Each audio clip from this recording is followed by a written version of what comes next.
It's okay, Jonathan. I'll see you later.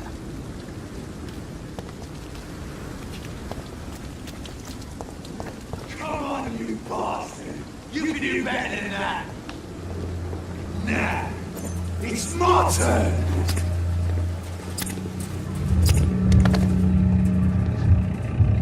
Rotten or pristine, each heart contains the seeds of life.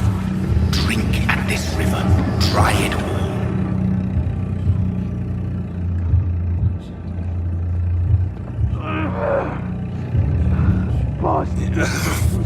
Oh, come on, you bastard! I won't bite! Sir, please. You've lost too much blood. Calm yourself.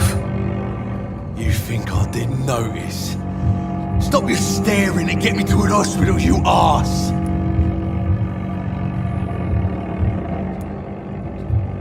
Insulting a good Samaritan. Not exactly the way to get rescued. Alright, sorry. I am in pain here. My guts are spilling out onto the street and you're yabbering on. Yes. That's a very nasty wound you've got there. Take my word, I am a doctor. Dr. Jonathan Reed. Name's Clay Cox. I'd appreciate you helping me to a better place, Doc. Follow me, Mr. Cox. Let me assist you to that better place.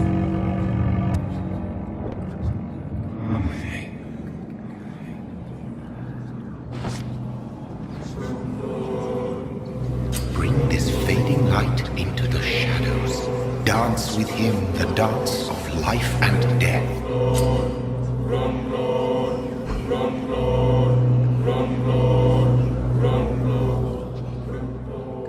No more. Not tonight. Not like this. I will not take another life.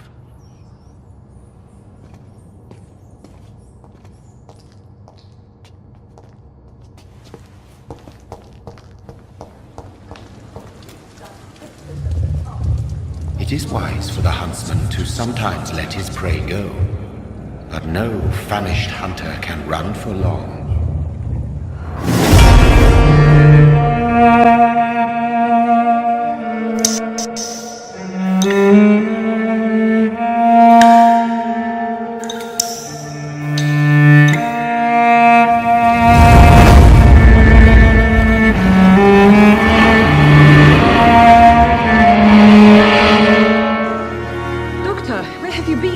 I've little time to play hide-and-seek with new staff members, no matter how illustrious they may be.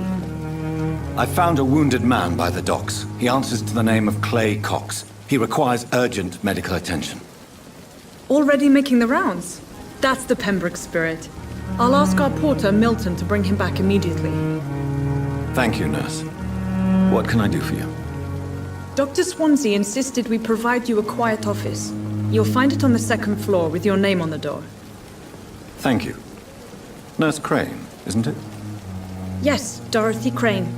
Welcome to Pembroke Hospital, Dr. Reed. Your office has been prepared. I would like to ask a few questions first.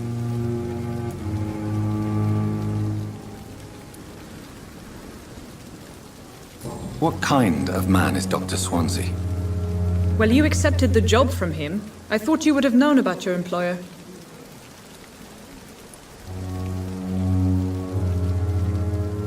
Apologies, I've only just met him the once. This is sudden. I've only just returned to England. Dr. Swansea is a brilliant surgeon and the most compassionate physician. It's right to assume Dr. Swansea knows far more about me than I do about him. You'll get to know him soon enough, and better than me. The administrator has better things to do than mix with us.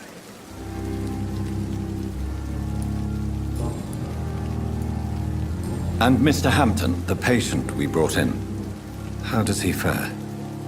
I gave him a sedative to help him sleep. Poor thing was in quite a state of shock.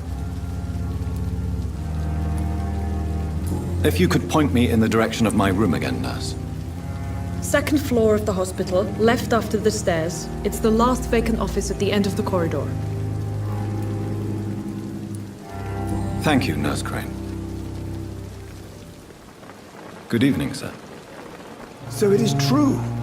The famous Dr. Reed has joined us.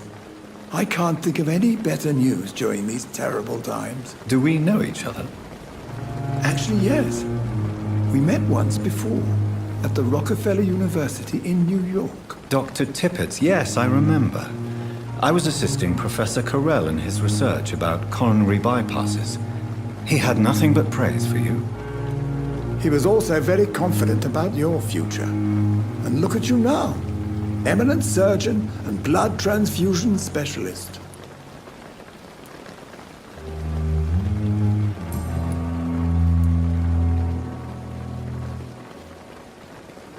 What is the Pembroke Hospital situation? And please, speak freely. This hospital is not exactly the best of London. I'm sure you are used to working in a better environment. It's more than enough. In any case, the personnel of a hospital are much more important to me than the building. Don't be misled by appearances, Dr. Reed. This hospital does not lack talented people. It just lacks hope. What can you tell me about the staff in the hospital? Some are really good, and others are not so good. But during this troubled period, there is no time for slander. I prefer to focus on the positive character traits. Tell me more about cherished people, then. Nurse Brannigan is a pearl. She is the most helpful and dedicated nurse I've ever worked with. A clever and cheerful woman. You really seem to admire her skills. I'll go even further. If she was a man, she would be a damn fine practitioner. Any opinion about the management? I don't always agree with Dr. Swansea's reserve, but I must admit he does all he can to keep this facility running during this crisis. Ah, yes, the burden of command. I was fed up with this concept while serving as a medical officer. Don't get me wrong. Swansea's a good administrator. I just wish he would get out of his office down again.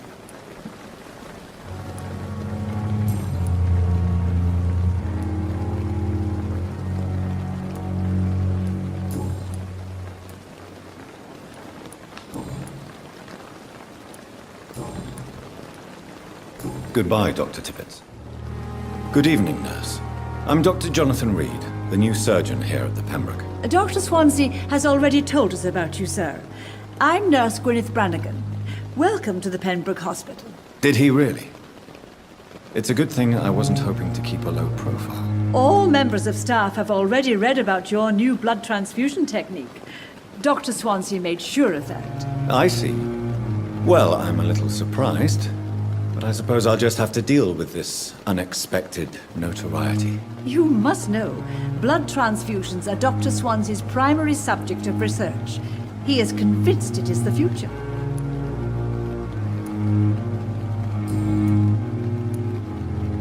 How are things here? Not good, to say the least. We're struggling against an invisible enemy, more lethal than any bullet from a gun. It's hard, Doctor. An invisible enemy? Quite a poetic term for a disease, especially from a nurse. Sorry, Doctor. These last few weeks have been exhausting. We could all do with a good night's sleep. Do you think this hospital can survive the epidemic? We are all volunteers here, and we're trying to hold fast, but how do we beat an invisible killer? Some nurses have already resigned. I'm not familiar with all the staff yet. Perhaps you could help me. Brilliant professionals, most of them. Dr. Swansea has a gift for recruiting talent. Most of them. Is there a problem I should know about, nurse? It would be inappropriate for me to speak ill of a colleague. Nurse Brannigan, if you do know something, please tell me. Anything you say will be held in confidence. No. I may disagree with some conduct, but in the end, everybody is doing their best. Is there anyone that stands out? Well, I have never met someone as dedicated as Dr. Tippett's. He should be a standard for us all here. If only he were younger. Why should his age be a problem? I guess it's fair to say he's always pushing himself to the limits. He just doesn't know when to stop and get some rest.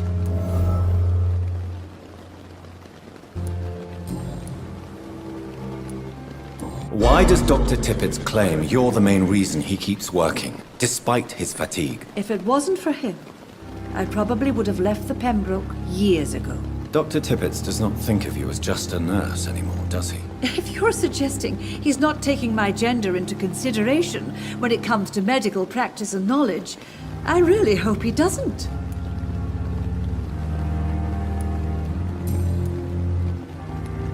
Goodbye, nurse. Call me if you need assistance.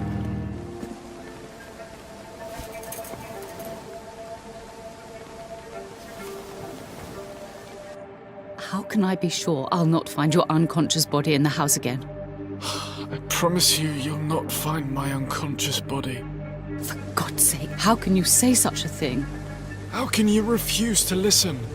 I tried to warn you for so long. No, I won't let my only son die. You promised me you'll stay alive. Your son lied to you, like the whole world lies to us. Good evening, sir.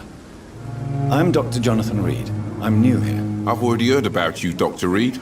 I'm Milton Hooks, the ambulance driver for this shithole of a hospital. That's quite a blunt introduction, Mr. Hooks. You can call me Milton. I like to speak my mind, Dr. Reed. Perk of the job. Don't judge me, and I won't judge you. I'm not sure I understand what you're talking about. Well, I'm no doctor, but I'm pretty sure a gun can't be used as a surgical instrument. You have a keen eye. I learned to shoot during the war, and have carried one ever since. Old habits die hard. No need to explain, Dr. Reed. And if you ever need a better gun, remember, I may have something for you.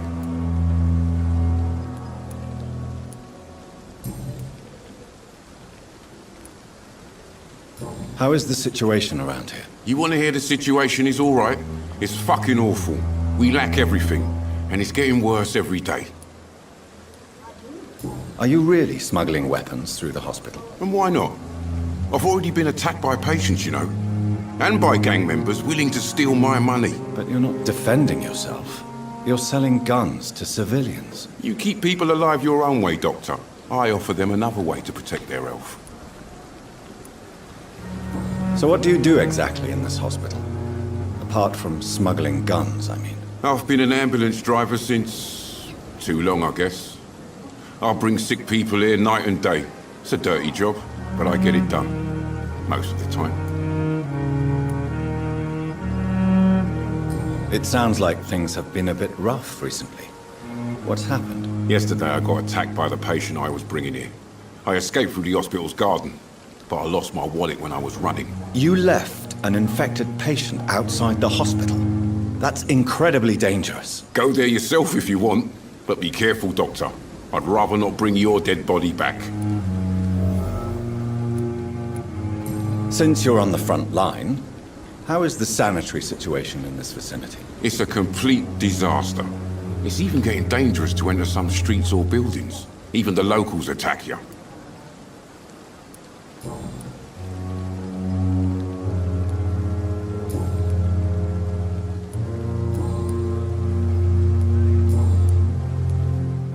Good evening, miss.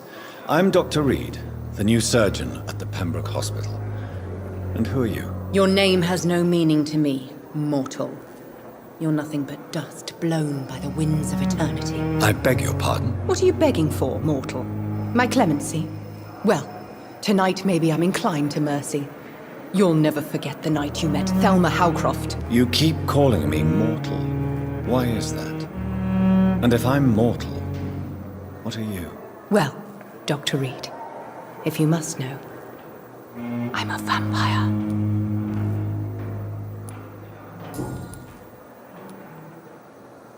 And why do you believe you're a vampire? I don't need to believe anything. It is what I am. It is what I feel within this hollow shell of flesh. Please, describe to me how you feel. What is it like to be a vampire? I can hear my body crumble from the inside as my flesh cracks and fades. I sense the last pulse of postulant blood within my drying veins. I need new blood. I see. Have you ever heard of Cotard syndrome, Miss Howcroft? Never. It's a mental illness discovered by a French neurologist named Jules Cotard. The affected patients are delusional. They believe that they are putrefying, that they are dead, a ghost or a ghoul, or in your case, a vampire. Delusional, you say? Oh, sad and petty mortal. You can't even begin to understand the concept of immortality. And you think it is I who am delusional. I'm assuming you must be a patient here. Am I right, Miss Howcroft? It's only a cover. To hide from my enemies. I can leave whenever I want. As a woman, a spirit, fog, or bat. Who are these enemies you mentioned? Can you describe them? I cannot say for sure. But I sense their eyes on me from nearby. I feel them watching me every time I visit the garden near the morgue. The staff here are not your enemy. They're here to help you, to care for you. I'm not speaking of the doctors in white. I'm speaking of the men and women who hunt me. For I am a vampire! I see. Don't worry. These people will not find you here. I'll personally make sure they leave you alone. Thank you, mortal, but do not interfere with them, for you are no match for those that hunt me.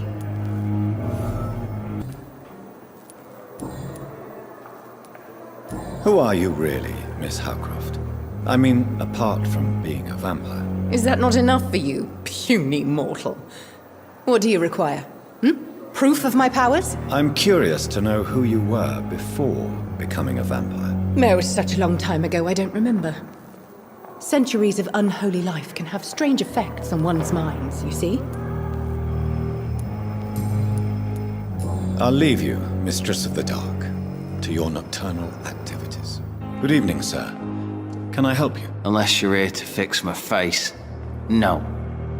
I don't think you can help me. I'm Dr. Reed. I've recently taken the position of head surgeon here. War injuries, am I right? You guessed right, Doctor. German shell took my pretty little mug right off. But they still call me Thomas Elwood. How is your stay with us, Mr. Elwood? Oh, it's bliss. I just escaped death in the trenches to be surrounded again by the moans of the dying. Can I ask you precisely why you're a patient here? It's the pain, sir. The drugs don't work. It just hurts under the scars, if you get my drift. Can I do anything for your pain? Nurses gave me a bunch of pills. No effect. Told you. It's like the flames are under my skin, burning away. Who is treating you? Is someone in particular looking after your case? Nobody since the old and tired doctor spoke to me. Started to think I was forgotten about. Wouldn't blame you. You don't seem worried by that. My face hurts so much more when I smile or cry. I've learned it's easier not to speak. But be assured I'm smiling inside.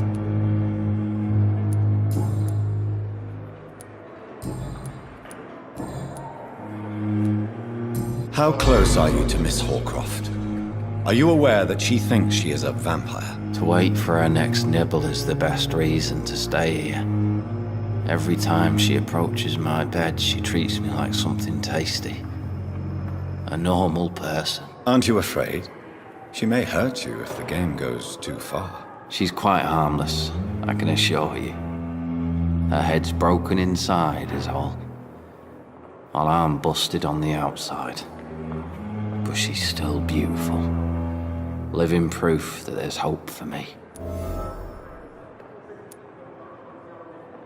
So do you let her bite you? You know that's not sanitary. And why not? She's only supping a few drops of me blood. And the pain, it's real for once. She could decide to bite less willing patients. Then it's another good reason for me to stay here, Doctor. You do realize she's mentally disturbed.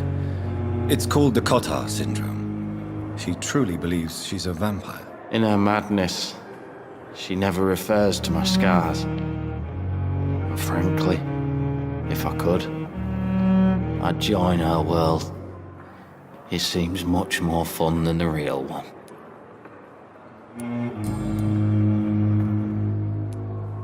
Where were you stationed, sir? Did you serve for long? I really don't want to talk about all this shit. No offense. I was pushing too much. I served in France myself. I just wanted to know what happened to you. You were an officer, weren't you? Then I doubt we fought the same war, sir. No offense.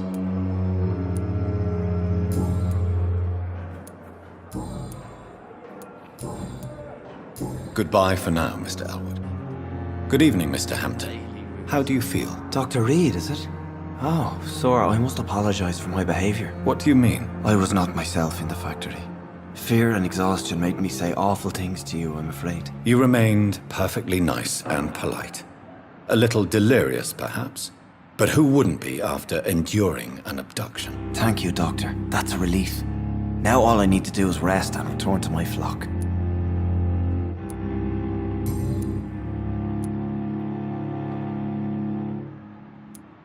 What is the general situation in the East End docks? The situation has always been tough, with a lot of tensions between the gangs and the dockers' trade union. The wet boot boys are very nervous since they lost their leader.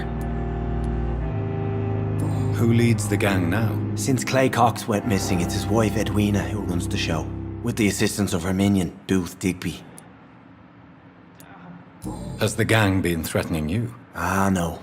I've had this nickname for so long. You know, the sad saint of the East End. No one dares to bug a saint. Not even criminals. How did you end up in William Bishop's den? I had received alarming news about his recent behavior. I went to his place and he refused to let me go.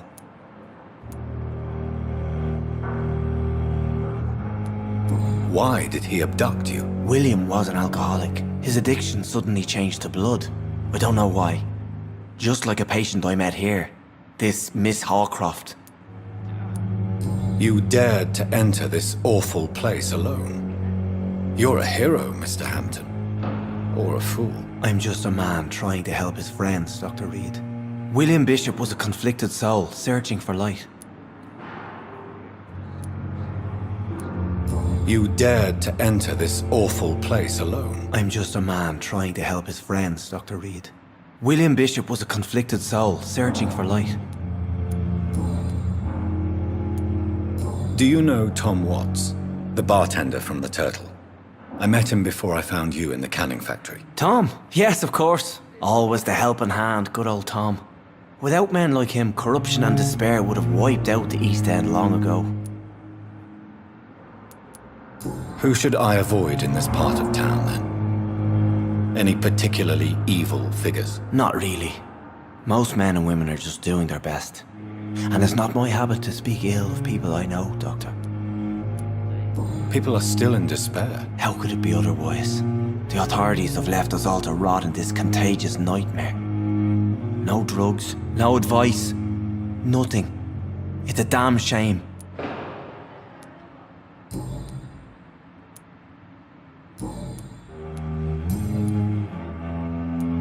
What do you do for a living, Mr. Hampton? I can't help but notice the cross around your neck. I manage a night asylum for the poor and homeless of the docks. And I try to guide the lost and hesitant on the right path to our Lord. Are you a priest, Mr. Hampton? A deacon, maybe? Not at all, Doctor. I'm just a man of faith willing to preach the good word. Why didn't you use your cross against William Bishop? To repel him somehow? That's a very strange question, Doctor. A cross is no magical token, if that's what you were trying to say. Not mine, anyway. Have you made friends since you arrived? Not really, but I recognize Miss Harriet Jones. I knew her when she lived by the docks. That poor woman had such a miserable life. You never came to see her here at Pembroke? Receiving visits when sick can be an important part of the healing process, you know. We're not just bodies. You're preaching to the converted now, Doctor. To be truly honest, I thought she was dead. She left the docks many months ago. How do you feel, Mr. Hampton? Medically speaking, I mean. I feel exhausted. Beyond exhaustion, actually. William drank so much of my blood in his madness. I feel empty. You're in good hands here. Dr. Swansea is well versed in blood transfusion, and I'm sure he'll take the best care of you. Thank you, sir. I believe all I need is rest, and then I can go back to the people who need me. Goodbye, Mr. Hampton. We'll talk again later. Good evening, sir. I'm Dr. Reed. I believe we're going to be colleagues. Reed? Yes, I've been informed about your arrival. I'm Waverly Ackroyd. Welcome aboard, I suppose. Does my arrival inconvenience you in some way, Dr. Ackroyd? Let us just say that I don't particularly share Dr. Swansea's enthusiasm for hiring you. What we need here are reliable professionals, not overrated dabblers. If you have a problem with me, Dr. Ackroyd, please feel free to tell me. Dr. Swansea has imposed your presence on this hospital without asking anyone's advice. The benefit of his position. But I don't agree with it. I know we've never met before, but I believe this hospital could use all the help it can get. You will agree with that, I'm sure. Oh, but I have heard about you, Dr. Reed. Of course, you can't say the same about me, since I have not wasted my time courting the press.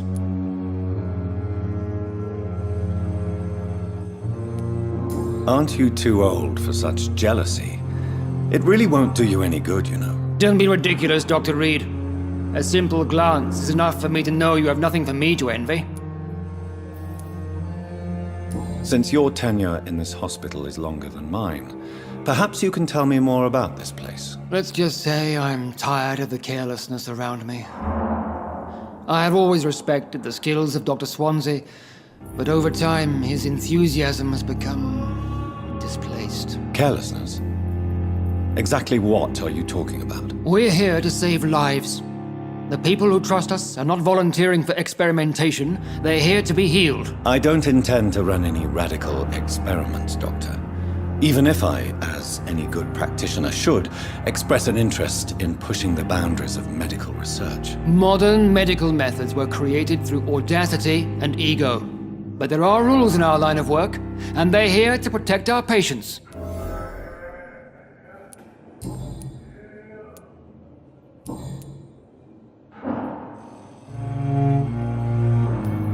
It seems you have bad memories of your military service. I refuse to see this industrial slaughter as scientific progress. War only reveals the worst in men. We can at least agree on something, Dr. Ackroyd. I don't know what you've heard about me, but I have already proved my value as a practitioner. I don't question your skills, Dr. Reed, but your motive. Is it money, fame, or are you truly dedicated? And what exactly is that supposed to mean? I served in the war just like you. But unlike you, I did not use the wounded to play the modern sorcerer. Be careful what you insinuate, Dr. Ackroyd. I only want you to admit you used those men to improve your theories. This is ridiculous. My blood transfusion technique saved many lives, and you know it. You see? That is exactly what I hate about people like you. You avoid this kind of accusation instead of facing reality. Thank you for your time. We'll talk later. Good evening, Doctor. I believe we're going to be working together. Dr. Reed. Dr. Swansea informed us of your arrival, but I could not dare to believe we'd have such good fortune. Such an honor, sir. Thank you. And you are? I am Thoreau Strickland, Dr. Thoreau Strickland. I'm a great admirer of your work, Dr. Reed.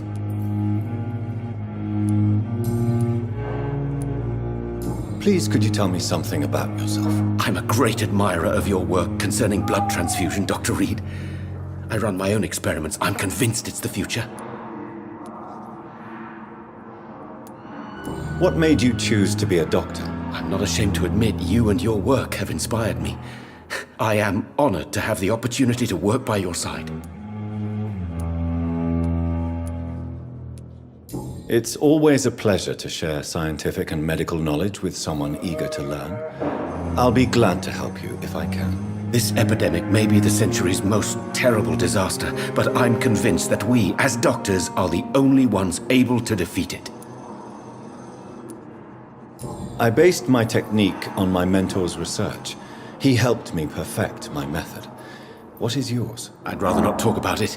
For now, it's just theories and first approach.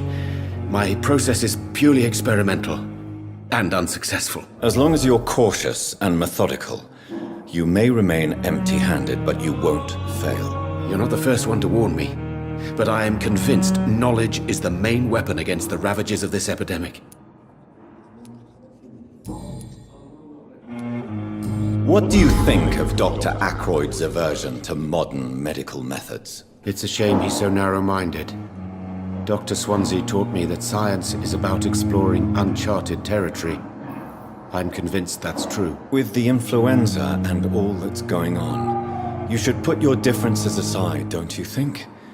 Why is it so difficult to work together? I believe that if Dr. Ackroyd had been the one to discover the transfusion process, he would be the first to recommend its use. So you believe it's just a question of jealousy and pride? Dr. Ackroyd is as proud as he is blinded by his obsolete concept of medical science. What can you tell me about the Pembroke? Well, it has always been an honor to work with Dr. Swansea. But with your arrival, I can't think of a better opportunity to learn about blood transfusion. Do you need help with anything in particular? Well, yes, maybe. I'm waiting for a batch of products I ordered for my personal research, yet my supplier seems to have vanished. Do you want me to play the errand boy for you? Oh no, Dr. Reed. But if you went personally to his shop, what with your reputation and all, he wouldn't dare to refuse the products I need. I see. Well, give me the address, for I may pass by if I have time. You seem quite optimistic. It's a rare and precious attitude in these difficult times. I'm convinced that this epidemic is a test of endurance and dedication for us men of science. Questions remain about our capacity to resolve the situation. True. Last summer, during the first wave of the epidemic, I used to joke with Milton about the extra work. We're not smiling now.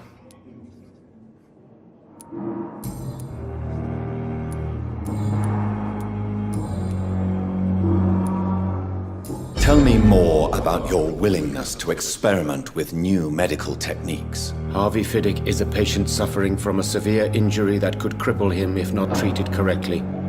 I'm convinced your blood transfusion technique could help him. What is it you really want? To save him, or to prove your point? Fair question. I want nothing but to save my patient, Dr. Reed. Especially since I know Mr. Fiddick's story. Tell me Mr. Fiddick's story. Our first diagnosis was compromised because Mr. Fiddick lied to us about the real origin of his injury. He first claimed it was an accident. But why would he hide such crucial information from us? Because he is a proud father, ashamed of putting his children at risk because of his own negligence. This personal involvement could also appear to be a lack of impartiality. You must know that a good surgeon must remain neutral. I agree. But that does not excuse Dr. Ackroyd's behavior, a man who did not even take time to converse with his patient. Do you think keeping his distance was a mistake? All I know is that I'm taking care of human beings with desires, hopes, and fears. Not some biological machine comprised of blood, bones, and flesh. This personal involvement could also appear to be a lack of impartiality. You must know that a good surgeon must remain neutral. I agree. But that does not excuse Dr. Ackroyd's behavior, a man who did not even take time to converse with his patient. Do you think keeping his distance was a mistake? All I know is that I'm taking care of human beings with desires, hopes, and fears. Not some biological machine comprised of blood, bones, and flesh.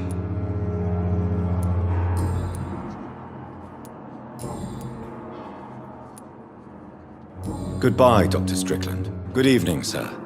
I'm Dr. Reed. May I help you? I don't know if a third opinion is needed. Your colleagues are already arguing about my condition. I see. Would you mind telling me more about your situation? I'm Harvey Fiddick. All I want is to get me bloody arm fixed properly. Tell me about yourself, Mr. Fiddick. I'm just a regular guy waiting to get his arm fixed, so I can return to work and to my family. I was more curious about what you were doing before being hospitalized. I'm a carpenter, and a good one too. But that means I need both arms to feed my family, Dr. Reed. Tell me about the doctors who are arguing about your case. Strickland and Aykroyd. They both want the best for me, but there's a lot of pride there. Doctors are no different from carpenters, it seems. What do you mean? I often had professional arguments with rivals on a building site. Difference is, I disagreed about wooden nails, not flesh and bones.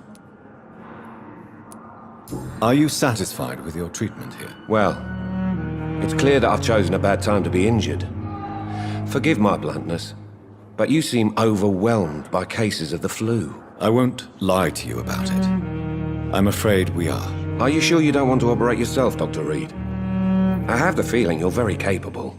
And your colleagues seem to think so too. In other circumstances, you would be right. But for now, I don't think I can take on the responsibility. My apologies.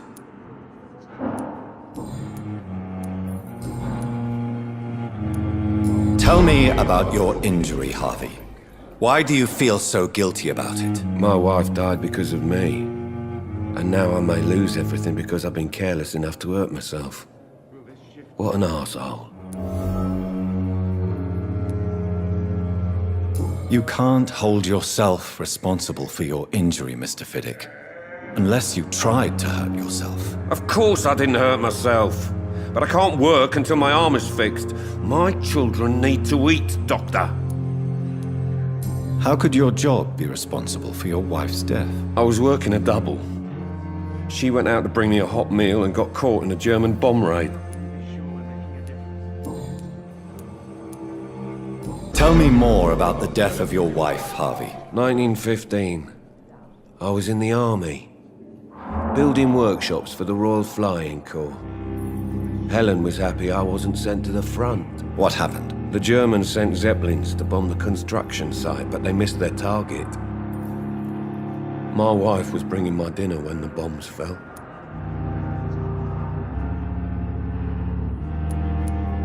How are your children after losing their mother? They were smaller then. The only good thing about this is my Helen didn't bring them with her that night. I'm sorry for your loss. So many died during the bombings. I served in France and witnessed the carnage there. I would like to say that she didn't suffer. Truth is, I have no idea. I just know that I'm all that me kids have. Poor little bleeders.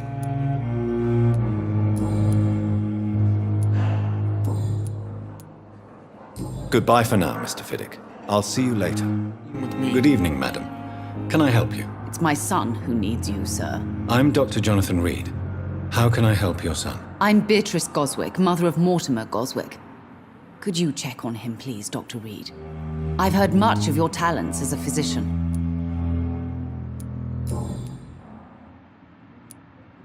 What can you tell me about yourself, Mrs. Goswick?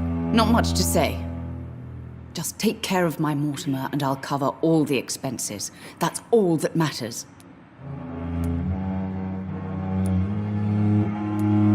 May I ask if you have an occupation, Mrs. Goswick? I'm a teacher by profession. I teach young women who are more ambitious about their futures than their families. Are you really that rich? Most of the patients here are of a more humble origin, if I may say so. Yes, thanks to my husband. May he rest in peace. I can cover any needed medical expenses. What do you think of your reception here? Any complaints? I have had the uttermost reservations about this hospital since we arrived. But we had no other choice, considering the state of emergency. Is there something in particular that's bothering you? Some of the staff were not especially welcoming. I suspect they're not accustomed to dealing with patients of such social standing. Tell me more about your arrival at the Pembroke Hospital. What gave you such a bad first impression? The ambulance driver was quite rude, for a start. And that nurse, Miss Hawkins, seems to have quite a dubious attitude. What do you mean? She managed to secure a bed for my son despite the epidemic. It was a relief, but it wasn't cheap.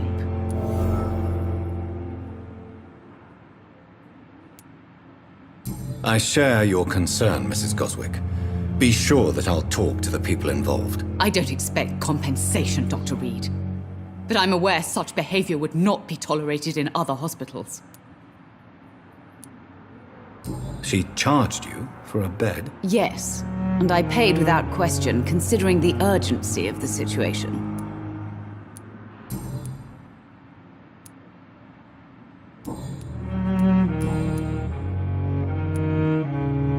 Your son wished to die, Beatrice. Why did you hide such crucial information? Are you not aware suicide is a crime? Mortimer could be thrown in jail. I can't let that happen. I won't. I understand you fear the legal consequences, Mrs. Goswick. But don't you realize your silence significantly affects your son's case? All my son needs is help and comprehension. Not judgment and punishment for what he may or may not have done.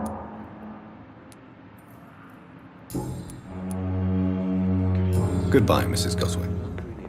Good evening. I'm Dr. Reed. Can I help at all? No. Really? Why are you here, then? I don't want to talk. My throat hurts too much. I suppose that this pain is the reason you're here. Is someone taking care of you? Yes. And no. Could you at least tell me your name, sir? Mortimer.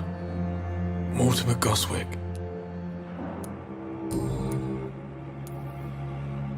How painful is your throat, Mr. Goswick? So painful I'd rather not talk at all, Doctor.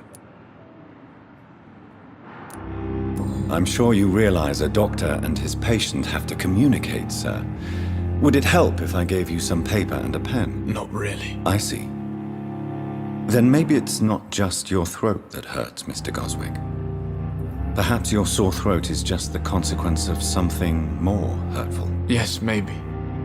But I don't want to talk or even write about it now.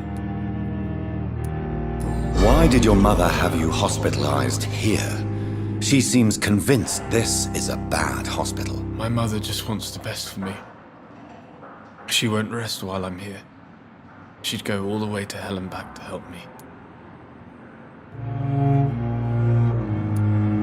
Pembroke Hospital may look unorthodox, but rest assured you're in good hands here. It's not me you have to convince, Dr. Reed. It's my mother. Is your mother bothering you? As your doctor, I can ask her to leave you alone if you would prefer. That's tempting, Doctor. But you have no idea what my mother is capable of. She would tie herself to my bed if you asked her to leave.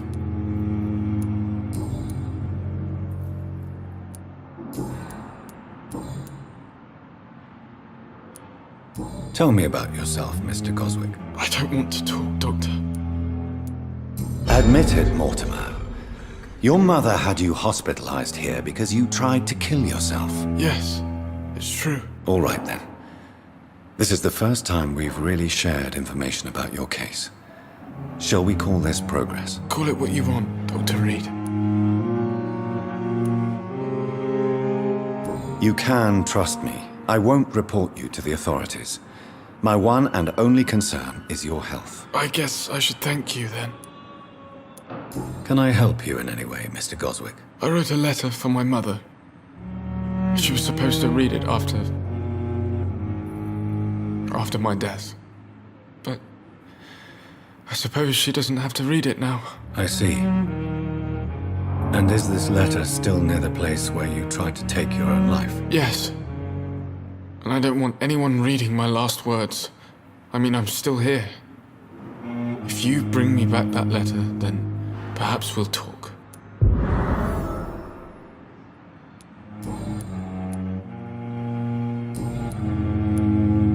I have to go now, sir. But don't hesitate to contact me if you need any help. I'm all right. Don't waste your time with me. Good evening, nurse. Good evening, Doctor. I don't think we've been introduced yet. My name is Pippa Hawkins. And I'm Dr. Jonathan Reed.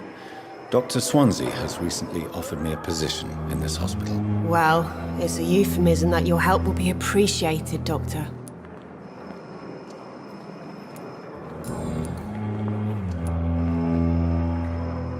How would you describe the situation at the Pembroke Hospital? It's serious.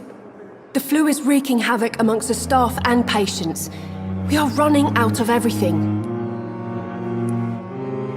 Nurse Hawkins, the Spanish flu won't last forever. Even the Black Plague didn't kill everyone. I wish I could believe you. But what if this epidemic was worse? What if in the end, nobody was spared? You must get a hold of yourself, Nurse. Sorry, I'm exhausted. No one has any idea when this epidemic will be over.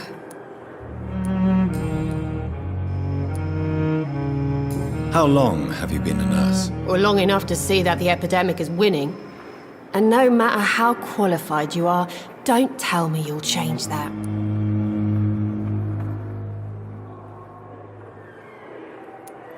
You'd be surprised what dedication can achieve, Nurse Hawkins. In medicine, sometimes we're just a test result away from a miracle. Sorry, Doctor. I don't want to sound bitter, but I'm just too tired to give a pep talk like Nurse Brannigan. How is the Pembroke staff coping with the epidemic? Well, not well. Milton, the ambulance driver, is even more grumpy than usual, especially concerning doctors. Why is Milton grumpy on a daily basis? Is it just an act? Milton's not the kind of man who's bothered about a bad reputation, whether he deserved it or not. Why does Milton dislike doctors? I don't know. Just ask him. But be warned, Milton is not the chatty type.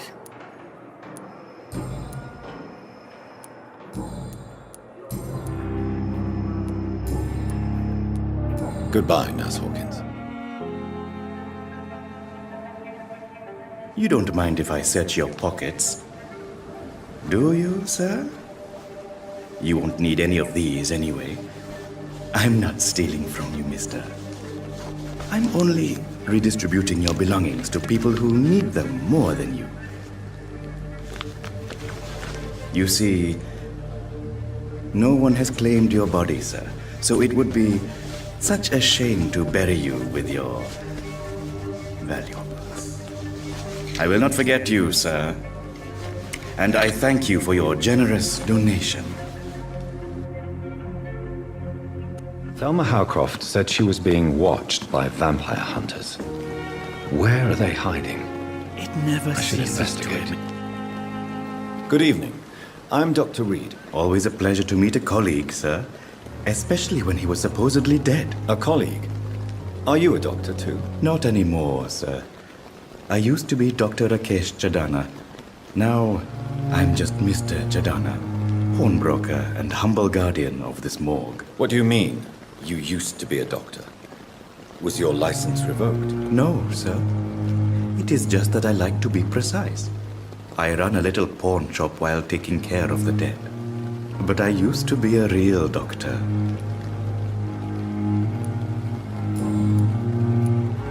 Are you afraid or uneasy being surrounded by so many corpses? Why should I? These bodies are empty vessels. Flesh left to decay. Poof! No soul anymore. All gone. An interesting point of view. And quite an exotic one, too. Most people fear, or at least have a respect, for dead flesh. Sir, as a medic during the war, I learned to face my death and the death of others. It's the pain we have to tame, not death itself. How did you get this job? After I left the army, I worked as an undertaker down by the docks. A dangerous place with many an unpleasant business there. Milton Hooks helped me get a job here.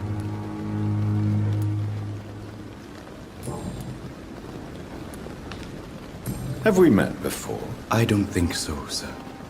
Why? When we first talked, you said you were glad to meet me since I was reported dead. Funny story, sir. Your sister came here a few nights ago. You were missing, and she was looking for your body. She must be very relieved now. Do you work here alone? Yes, very easy work, sir. All I have to do is watch a few bodies. The situation was very different when the main morgue was still open. Why do you have to watch these bodies? Because these poor fellows have no names. We keep them in case someone comes looking for the missing. Sadly, very rarely happens. Why close the hospital's main morgue? It was for sanitary reasons after the beginning of the epidemic. Cadavers had to be moved to the nearest mass grave.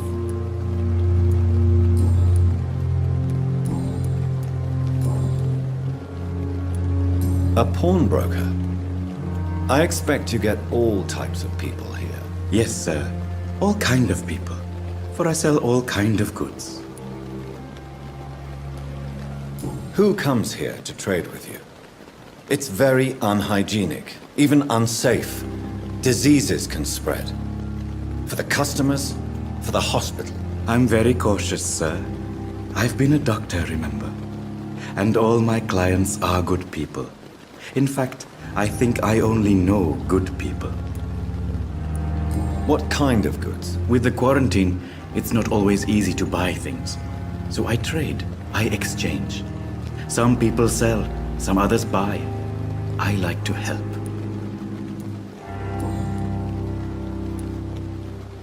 How dare you steal from the dead, Rakesh? Is that what your pawnbrokers is really about? These people are dead, sir. What they possessed could be useful for the living. And I'm sure they would agree if they could speak.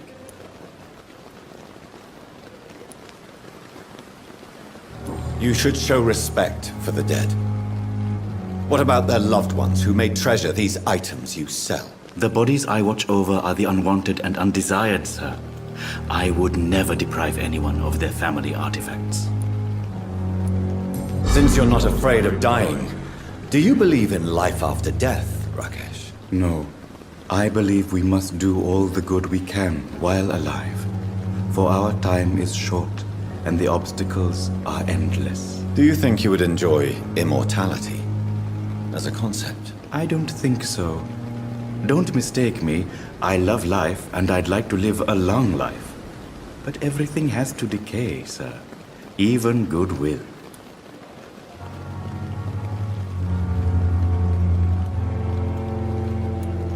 So you're ready to die? No, I am not. I don't fear death, for I won't see it. What troubles me is the pain my death will inflict to those I know. You're a wise man, Mr. Chidana. No, Dr. Reed. I am a foolish man. But I like to think otherwise. Do you really believe goodwill cannot last? As I said, sir, everything decays. If I was to never die, goodness, I would be bored or worse. And I like to be helpful, sir. Quite depressing, wouldn't you say? Yes, but the good news is we'll all die before losing our humanity. This must be the place. It's definitely away from prying eyes. Relegated to the shadows. A kingdom of my own. At least. Please, Jonathan, come in.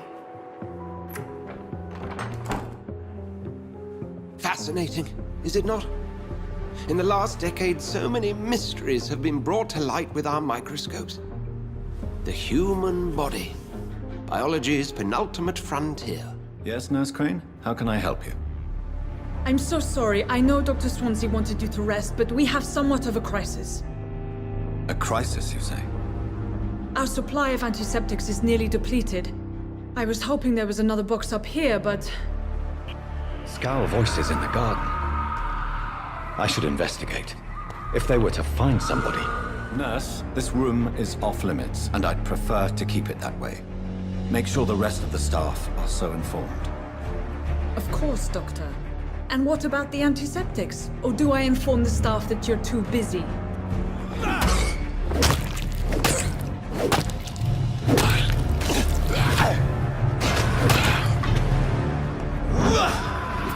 The abandoned morgue behind the hospital. A small door at the end of a narrow street. On my way then.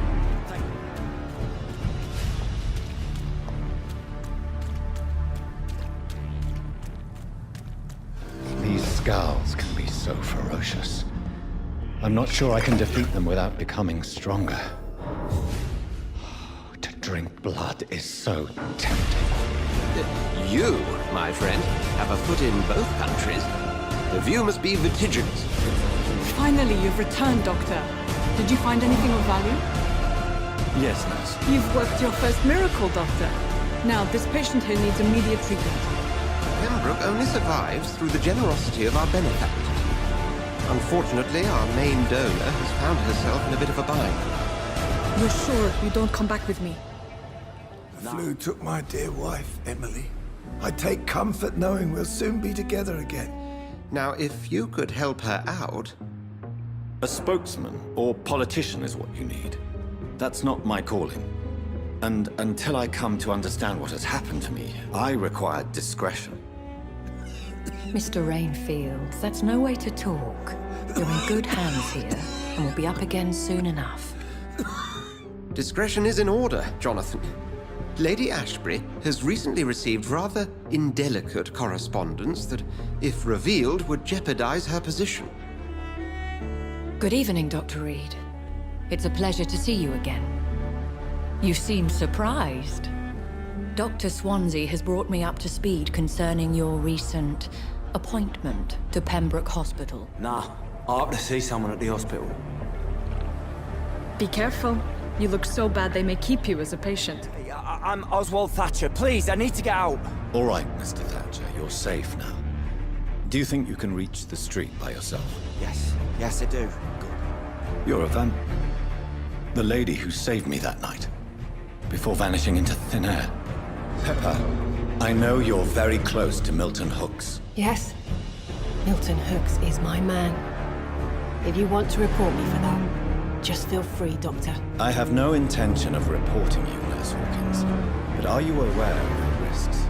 Swansea has explained. My cover, if you prefer, has been compromised. Fuck 'em. I don't like hospitals or doctors. Well then, when you go back to Whitechapel, you may find this useful. Pardon my boldness, Your Ladyship, but I have questions concerning this condition we share. As a newborn, your hunger for answers is rivaled only by your thirst for blood. You could start by explaining what's amiss. These past insufferable weeks, I've been the victim of extortion. I've made a first payment, but the blackmailer grows greedy.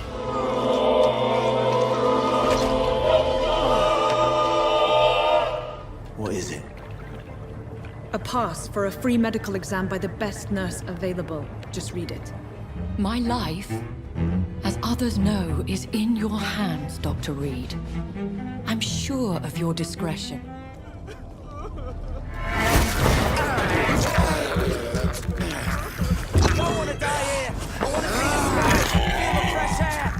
The rules say I won't be allowed to work as a nurse anymore.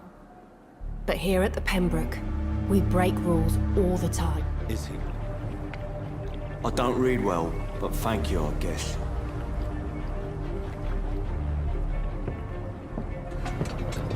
What do you want?